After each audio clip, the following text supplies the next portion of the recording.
This lecture opens a course on Greek history and civilization, covering in broad outline the period from roughly 700 BC to around 500 AD. That chronological range should be understood as an aspiration rather than a promise. Greek history is too rich, too dense, and too generally consequential to be covered exhaustively in a limited number of hours. The real problem is never what to include, but what to leave out. Today, therefore, I want to begin not with narrative detail, but with a foundational question.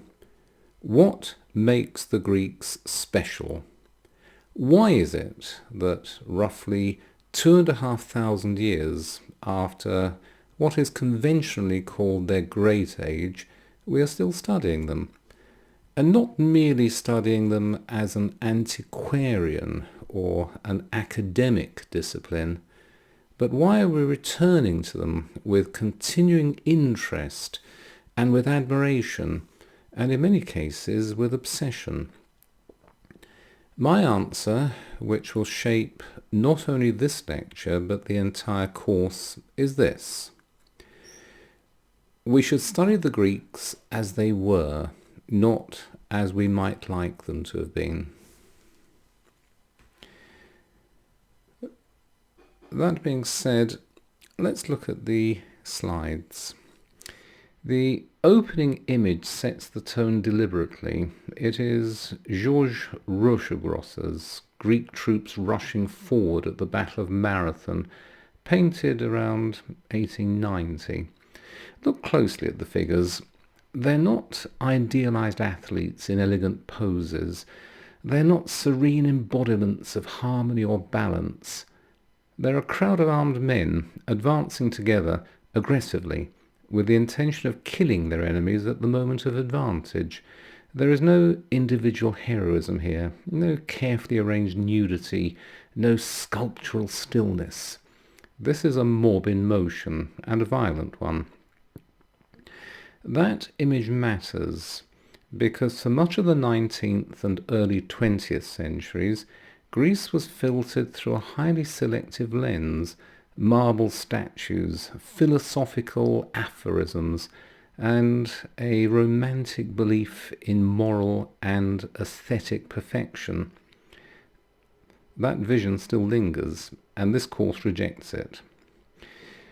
But if we strip away the mythology and sentimentality, what remains is still extraordinary, but it is human, not ideal. Let us begin with the most basic question. Who were the Greeks? In the simplest sense, the Greeks were, and they remain, an Indo-European people. That means that they spoke a language belonging to the Indo-European family, a family that appears to have originated somewhere in the region of southern Russia, or Ukraine, around the end of the last ice age, perhaps 10,000 years ago.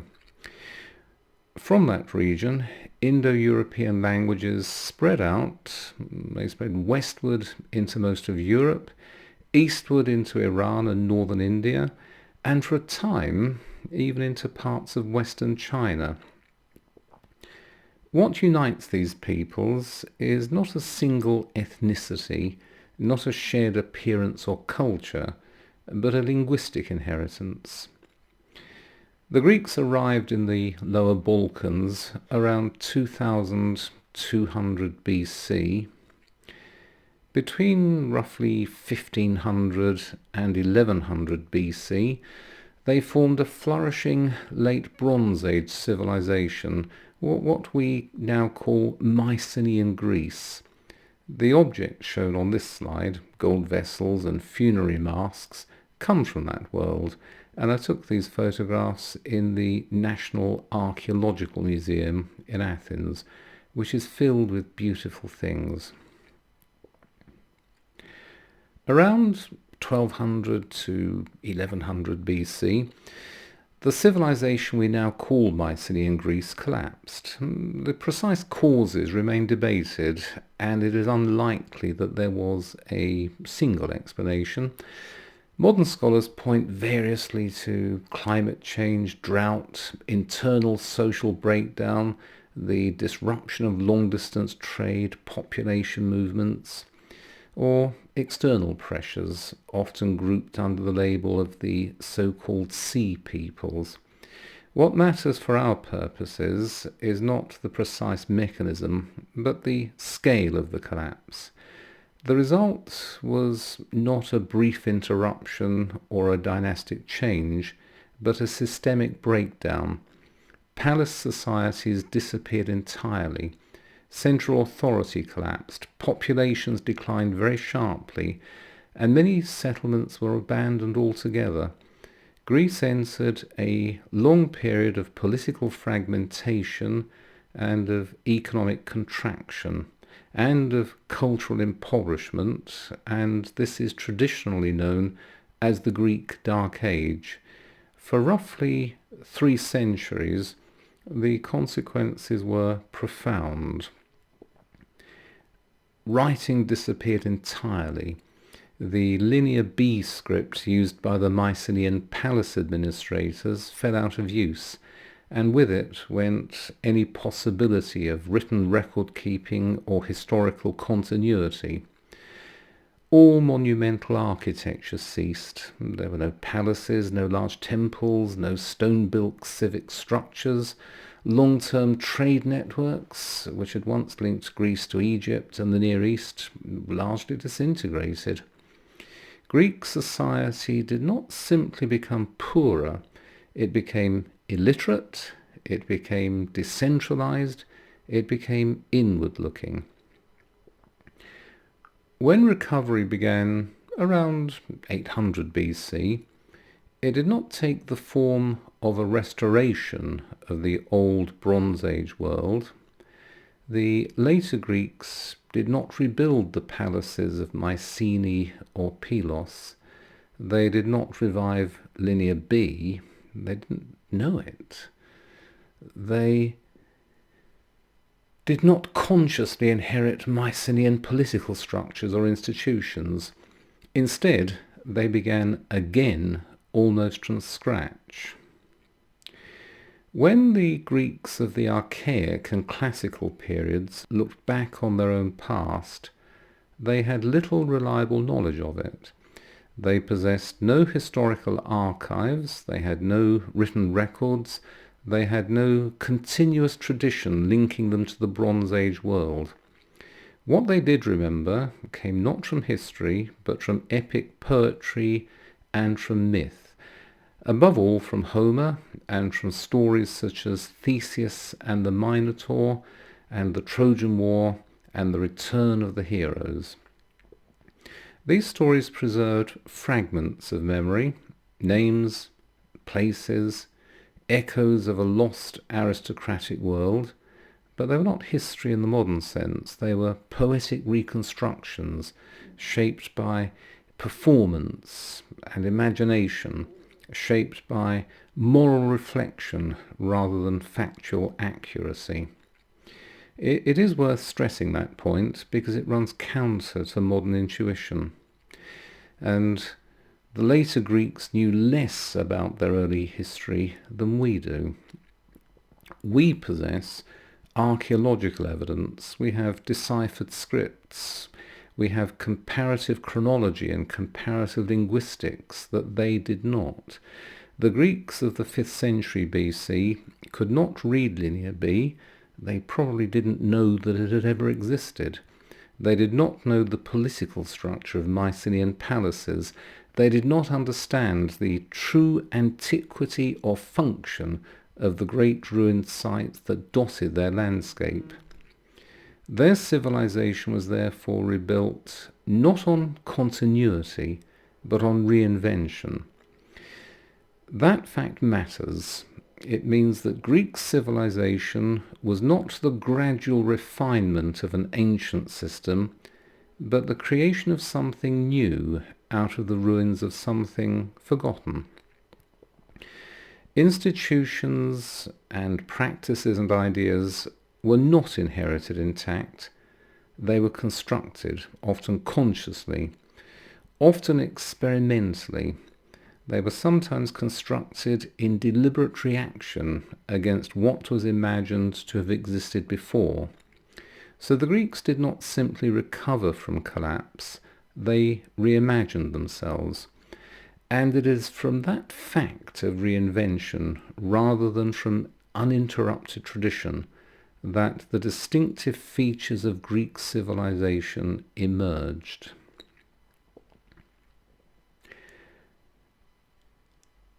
Let us look at the geographical constraints.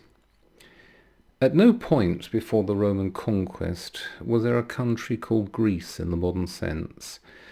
Instead, the Greeks lived in small, self-governing communities, each centred on a city, what we call a polis. None of these cities was large by modern standards. Indeed, even at its height, Athens itself probably had no more than 30,000 adult citizens, and the entire territory of Attica, of which Athens was the capital, had perhaps 250,000 people. These various Greek communities were sometimes independent, though sometimes they were often dominated by stronger neighbours, but they were always jealous of autonomy. Within this fragmented world, there existed a remarkable diversity of political systems. You have democracies, of which I'll say more. You have oligarchies. You have hereditary monarchies. And you have what the Greeks themselves called tyrannies, meaning personal rule, not necessarily cruelty, but what we would call dictatorship.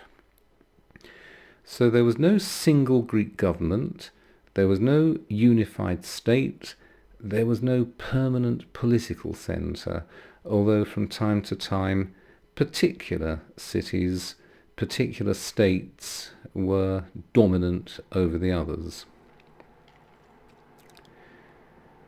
Added to this, the Greeks were never confined to what we now call Greece. From around 800 BC onwards, Greek communities spread out across the Mediterranean and Black Sea worlds. They spread along the western coast of Asia Minor. Indeed, there had been Greek settlements there since the Bronze Age. They spread out along the Black Sea. They spread out around the Black Sea. They spread throughout southern Italy and Sicily. You find Greek settlements in parts of North Africa, you find them in southern France, you even find them in eastern Spain. This process, often called colonization, did not create an empire.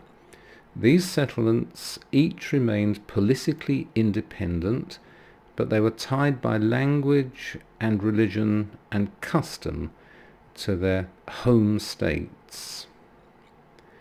But they were never grouped under a central authority. The Greek world, therefore, was both fragmented and expansive. It was a network, never an empire. Added to this, we can say that there was no single Greek language.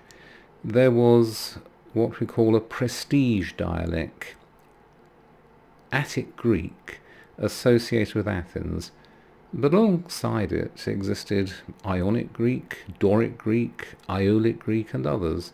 Some of these dialects were mutually intelligible, others were not so easily mutually intelligible.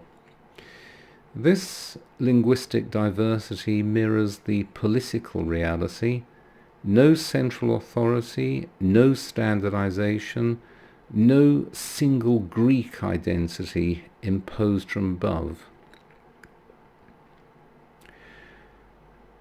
What emerges then from this opening survey is not a nation, not an empire, and not a unified culture, but a loosely connected world of small communities, bound together by language and by religion, and bound together by shared stories, yet each fiercely independent and varied, endlessly varied. This matters because it undermines every attempt to treat the Greeks as a single moral or cultural unit. They were not. They never were. In the next part of this lecture, I will look at the least comfortable implications of that fact, the realities of Greek life that are most often ignored or softened: women, slavery, violence, sacrifice, childhood. It's only by facing these directly that we can understand why Greek civilization nonetheless produced achievements that continue to shape our own world.